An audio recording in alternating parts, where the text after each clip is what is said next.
Danes govori Gospod Jezus, če ostanete v meni in moje besede ostanejo v vas.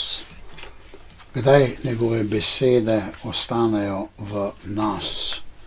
Takrat, kadar se jih spomnimo v največji globini naše duše, z razumevanjem in na nek način blaženostjo, ki njegove besede prinašajo tistemu, ki jih je notranje razumel in okušal.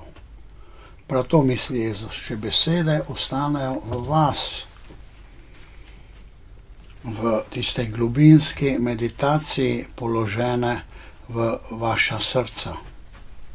Takrat prosite, karkoli hočete, in se vam bo zgodilo. To je mogočna obljuba. Kot ena misel, da spravljamo njegove besede globoko v naše srce ob premišljevanju in poglobitvi.